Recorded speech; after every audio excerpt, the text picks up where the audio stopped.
Hi friends, welcome back to my channel. ముందుగా అందరికీ good morning అండి.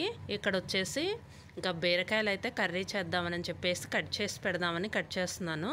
ఇవి వచ్చేసి ఇక్కడ పక్కన తోటలో వేశారండి. ఇక మొత్తం బీరకాయలు అయితే తీసుకొచ్చారు, తోట ఉందని చెప్పేసి వేరే వాళ్ళదనమాట. ఇంకా అక్కడ అప్పుడప్పుడు వెళ్ళి కొనుక్కొస్తుంటారనమాట. దగ్గరలో బాగా ఫ్రెష్గా ఉంటాయి కదా తోటలో కాయలు అయితే, అప్పుడప్పుడు తీసుకొస్తే ఇంకా అలా అయితే తీసుకొచ్చారనమాట. బాగున్నాయి ఫ్రెష్గా అని చెప్పేసి, తొందరగా పాడైపోతాయిలే అని చెప్పేసి నేనైతే బీరకాయ కర్రీ అయితే చేస్తున్నాను. ఇక్కడ బీరకాయలు అయితే తొక్కు అయితే తీస్తున్నాను అనమాట. మామూలు పీలర్తో తీయొచ్చు, కొంచెం అక్కడక్కడ మెత్తగా ఉందన్నమాట. అందుకని నేను ఇంకా చాకుతోనే తీసేస్తున్నాను. ఇంతకుముందు బీరకాయ కూడా తొక్కు పచ్చడి చేశాను, వీడియో పెట్టాను. చాలా బాగుంటుందండి. కొంచెం చింతకాయ పచ్చడిలాగా నొగ్గు తగులుతుంది అనమాట. చాలా బాగుంటుంది. ఇంకా ఇది కూడా బాగా ఫ్రెష్గా ఉంది కదా, చేసేస్తాను. బాగుంటుంది, చింతకాయ పచ్చడిలాగా బాగుంటుంది అనమాట. ఇంకా ఇక్కడ వచ్చేసి ఇవైతే కట్ చేసి పెట్టాను, ఇదైతే ఉంచాను. ఇంకా ఇది పక్కన పెట్టేస్తాను. ఇంకా 2 ఉన్నాయి. ఇంకా చట్నీ అన్న చేస్తాను, లేకపోతే మళ్ళీ కర్రీకైనా ఉపయోగపడతాయి తర్వాత. ఇవైతే కట్ చేసి పెడుతున్నాను. చేదైతే చూశాను, చేదు ఉంటుంటాయండి కొన్ని నాకు అసలు కొన్ని తెలియదు అనమాట. అంటే మునక్కాయ కూడా చేదు ఉంటుందని తెలియదు. స్టార్టింగ్లో ఏంటంటే నేను ఇంక మునక్కాయలు అలానే కర్రీ చేసేసాను. ఇంకా కర్రీ పెట్టుకొని తింటుంటే చాలా చేదు అనిపించిందండి. అసలు బాగా అనమాట, బాగా చేదు వచ్చింది. ఇంకా అప్పుడు అర్థమైందనమాట, మునక్కాయలు కూడా చేదుగా ఉంటాయా అని చెప్పేసి. కొన్ని చేదు ఉంటాయి కదా, దోసకాయ ఒకటి, బీరకాయ ఒకటి, నెక్స్ట్ మునక్కాయ ఒకటి, కొన్ని చేదులు ఉంటాయి. చూసుకొని కోసుకుంటుండాలి. కొంతమంది ఏంటంటే అలవాటు చొప్పున చేదు ఉండవలే అని చెప్పేసి అలానే వేసేస్తుంటారు. కానీ నేను మాత్రం ప్రతిదీ కూడా కంపల్సరీ చూస్తుంటాను. చేదు ఏదన్నా వచ్చిందనుకోండి, ఒక్కటి తగిలినా కర్రీ మొత్తం పాడైపోతుంది కదా.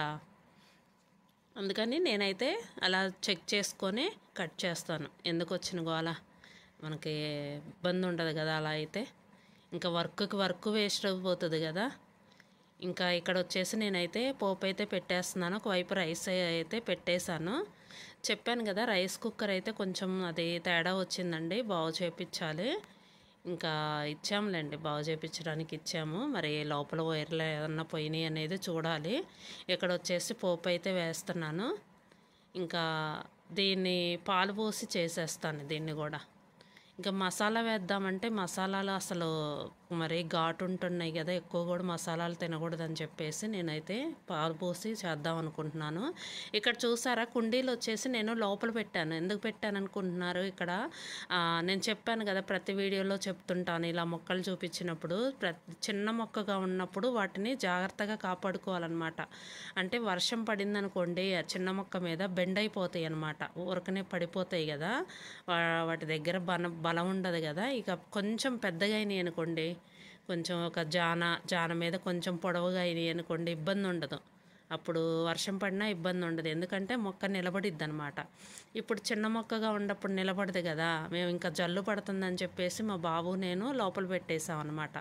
కానీ అదొక పెద్ద పని అండి. ఇంకా ప్రస్తుతానికైతే పెట్టేశాము. ఏదన్నా వర్షం లేనప్పుడు బయట పెట్టామనుకోండి, ఏదన్నా నైట్ అది పడితే ఇబ్బంది. మళ్ళీ చూడాలి ఎంతవరకు వస్తాయి అనేది. మేమైతే ఇంకా జాగ్రత్తగా కాపాడుతున్నాము. మొక్కలు అది వచ్చినాయి బాగానే, ఇంకా చూడాలి ఎంతవరకు వస్తాయి అనేది. ఇక్కడైతే ఇంకా చాలా వరకు కర్రీ కూడా, అసలు కర్రీ అయితే తొందరగా ఉడికిపోయిందండి. ఎందుకంటే బాగా లేతగా ఉన్నాయి కదా, ఫ్రెష్ కాయలు కదా, తొందరగా అయిపోయింది. అసలు 15 మినిట్స్లోనే అయిపోయింది అనమాట. సన్నగా కోసాను, అందులో తొందరగా వేగిపోయింది అనమాట. కర్రీ కూడా ఉడికిపోయింది. ఇక్కడ వచ్చేసి రైస్ అయితే పెట్టేశాను కదా, సిమ్లో పెట్టేశాను, ఉడికిపోయింది రైస్ కూడా. ఇక్కడ నేనేందంటే ఇంకా చెప్పాను కదా, కాఫీ అది పెడతాను పైన అని చెప్పి. ఇక్కడ ఏమైందంటే పాలు తోడు పెట్టాను కదా, అది తోడుకోలేదనమాట సరిగ్గా. ఇంకా నేను గోరువెచ్చగా వేడి చేద్దాంలే అని చెప్పేసి గిన్నెని దాని మీద పెట్టేశాను, రైస్ గిన్నె మీద. ఇదిగోండి, సరిగా తోడుకోలేదన్నమాట. ఇంకా అందుకని కొంచెం గోరువెచ్చగా అయితే ఇంకా అదే తోడుకుంటుందిలే అని చెప్పేసి పక్కన పెట్టేస్తాను, ఇంక కదిలించకుండా. ఇంకెప్పుడన్నా తోడుకోనప్పుడు నేను ఇలానే పెట్టేస్తుంటాను. చూడండి ఎలా రెడీ అయిందో. కర్రీ కూడా చాలా టేస్టీగా ఉంటుందండి. పాలు పోసిన కర్రీ ఏ కర్రీ అయినా మీరు కూడా ఒకసారి ట్రై చేయండి, కమ్మగా ఉంటుంది అనమాట.